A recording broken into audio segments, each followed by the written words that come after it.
Doctor Babasaheb Ambedkar यांना अभिप्रेत असलेली बौद्ध संस्कृती अद्यापही खऱ्या अर्थाने रुजली नाही। ती समजून घ्यावी लागेल तरच आपण धम्मक्रांती करू शकतो, असे प्रतिपादन धम्मदेसनाकार अतुल भोसेकर यांनी केले। कोल्हापुरात 5वी वर्षावास धम्म परिषद संपन्न झाली, त्यावेळी प्रमुख पाहुणे म्हणून ते बोलत होते। अध्यक्षपदावरून बोलताना ज्येष्ठ अर्थतज्ञ डॉक्टर PS कांबळे म्हणाले, देशाने धम्माला गांभीर्याने घेतले नाही। आता तरी प्रत्येकाने धम्म माझा आहे असे प्रत्येकाला वाटले पाहिजे, तरच डॉक्टर बाबासाहेब आंबेडकर यांच्या स्वप्नातला भारत बौद्धमय होईल असे सांगितले।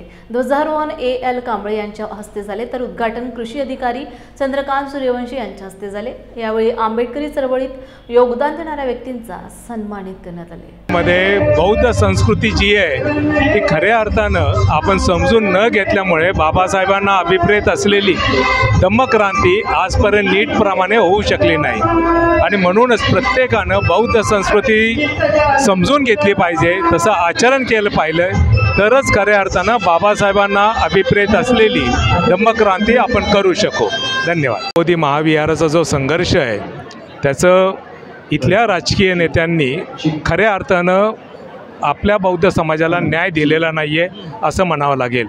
आजही या आंदोलनाला 132 वर्ष झालेत, तरी देखील बौद्धांना न्याय मिळत नाही आहे। ही इथल्या व्यवस्थेचं जसं निशाण दिसते आपल्याला, तसंच बौद्ध समाज जागृत नसल्यामुळे हे होत आहे असं माझं ठाम मत आहे आणि त्यासाठीच आपण सगळ्यांनी एकत्र येऊन एक मोठा संघर्ष उभा केला पाहिजे।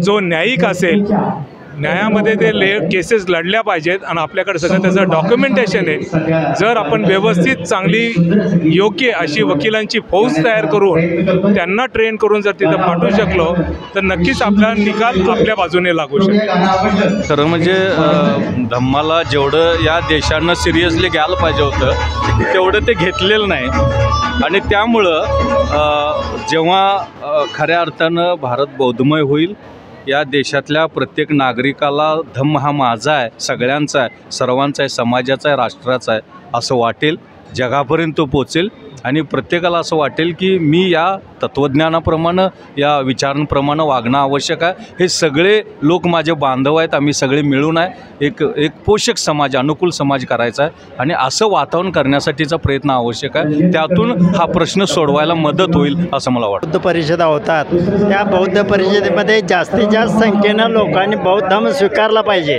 आणि बौद्ध धर्म स्वीकारल्यानंतर त्याचं जे सर्टिफिकेट आहे प्रांताच्या सहीचं, ते सर्टिफिकेट घेणं महत्त्वाचं आहे। नाहीतर नुसता बौद्ध धर्म स्वीकारायचा आणि सर्टिफिकेट घ्यायचं नाही, आपली नोंद कुठेही होत नाही।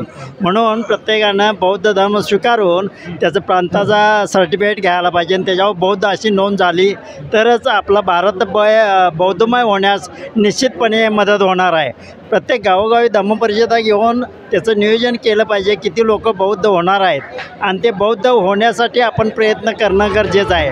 नुसत्या धम्मपरिषदा घेण्याला काही अर्थ राहिलेला नाही आणि इथून पुढचा काळ जो आहे, आता महाविहार जे आहे ते आपल्या ताब्यात नाही, ब्राह्मणांच्या ताब्यात आहे। ते आपल्याला मुक्त करण्यासाठी लाखो लोक रस्त्यावर यायला पाहिजेत आणि आपण आता मेलेल्या अवस्थेत आहोत, आपल्याला जगायचं असलं तर रस्त्यावर मारायसाठी उतरलो तर आपण जगणार आहे। म्हणून आपण बौद्ध धम्माची चळवळ हे मोठ्या संख्येने पुढं न्यायला पाहिजे। जय भीम। आज वसंतराणी मल्टीपर्पज हॉल करवीर कोल्हापूर या ठिकाणी 5वी वर्षावास धम्म परिषद या ठिकाणी आयोजित केलेली आहे। या धम्म परिषदेमध्ये दर वर्षापेक्षा थोडी वाढ होत गेलेली आपल्याला पाहायला मिळते। या ठिकाणी उपासक उपासिका यांचा ओघ वाढत असलेला पाहायला मिळतो।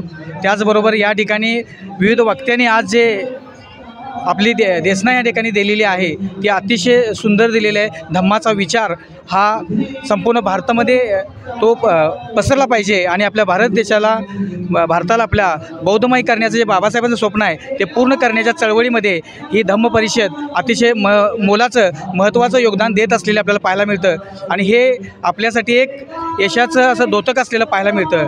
अजूनही आपल्याला याच्यामध्ये जितकं प्रमाण वाढवता येईल ते घरोघरी जाऊन धम्म आणि बाबासाहेबांचा विचार लोकांच्यापर्यंत पोहोचवणं गरजेचं आहे आणि तो विचार जोपर्यंत आपण पोहोचवत नाही तोपर्यंत भारत बौद्धमय करण्याचं बाबासाहेबांचं स्वप्न आपण पुरं करू शकत नाही. यासाठी आपण प्रत्येकानं, प्रत्येक उपासक उपासिका यांनी प्रयत्न केला पाहिजे की या धम्माची जी चळवळ आहे ती घरोघरी पोचवली पाहिजे. प्रत्येक घरामध्ये या गोष्टीचं महत्त्व पटवून दिलं पाहिजे आणि आपल्या ह्या बाबासाहेबांच्या स्वप्नाला पुरं करण्याचं एक जे वचन आहे ते आपण सर्वांनी घेतलं पाहिजे. आपल्या ज्या बौद्ध संघटना आहेत किंवा सामाजिक संघटना आहे यांच्यामध्ये एकमत नाही आणि त्यामुळं या सरकारला धडकी भरावी अशा पद्धतीचं आंदोलन या देशामध्ये जोपर्यंत उभा राहत नाही तोपर्यंत ह्या प्रश्नाला न्याय मिळेल असं मला वाटत नाही.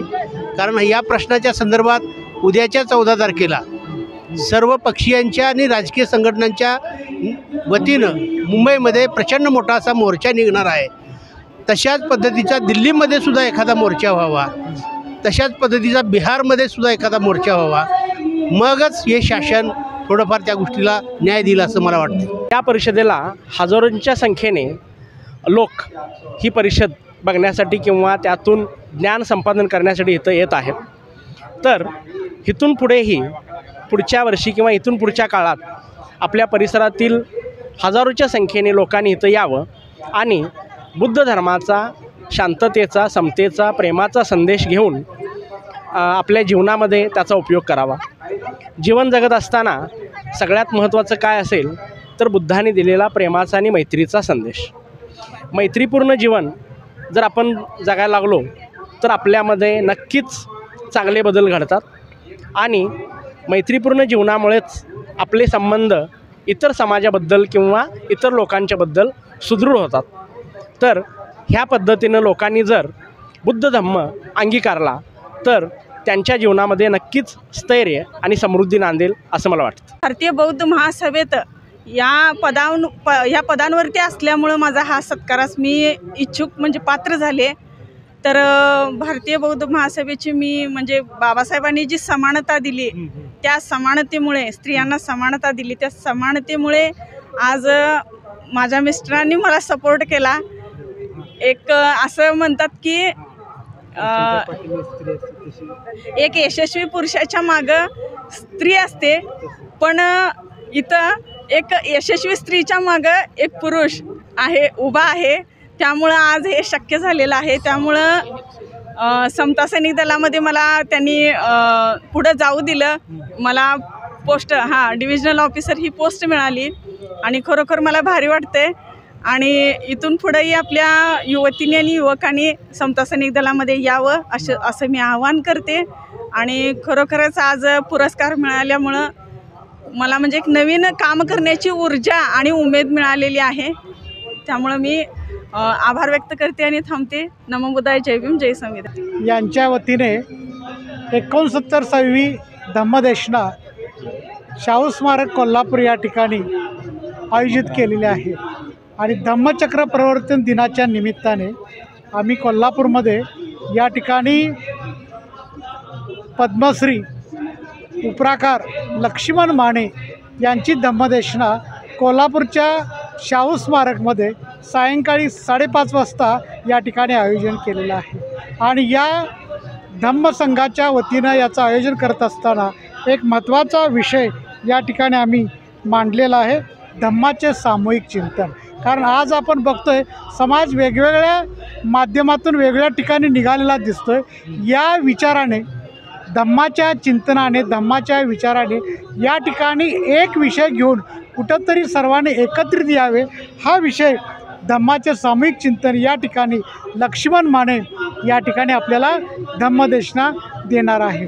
या धम्मदेशनाच्या आयोजनामध्ये आपण सर्वांनी या ठिकाणी उपस्थित राहावं असं मी या ठिकाणी सर्वांना आवाहन करतो. 5वी वर्षावास धम्म परिषद, धम्मनिनाद फाउंडेशन यांच्या वतीनं कोल्हापूर जिल्ह्यामध्ये धम्मकार्यामध्ये ज्या ज्या लोकांनी भाग घेतला किंवा अनेक वर्ष जे जे कार्यकर्ते सामाजिक कामात, चळवळीच्या कामात, धम्माच्या प्रचार आणि प्रसारामध्ये काम करतात, अशा कार्यकर्त्यांचा, धम्मप्रचारकांचा सत्कार या वर्षावास धम्म परिषदेनिमित्त आयोजित करण्यात आला. त्यामध्ये माझ्यासहित आमचे मित्र रणजित केळुसकर सर, परत सरदेसाई सर, अनेक मान्यवरांचा या कार्यक्रमामध्ये सत्कार घेण्यात आला. तर धम्मनिनाद फाउंडेशन आणि 5वी वर्षावास धम्म परिषदच्या कार्यकर्त्यांनी आयोजित केली त्या सर्वांचे मनापासून आभार मानतो की त्यांनी आमच्यासारख्या धम्म प्रचारकांचा दखल घेऊन आमचा सत्कार केला. धन्यवाद. जय भीम.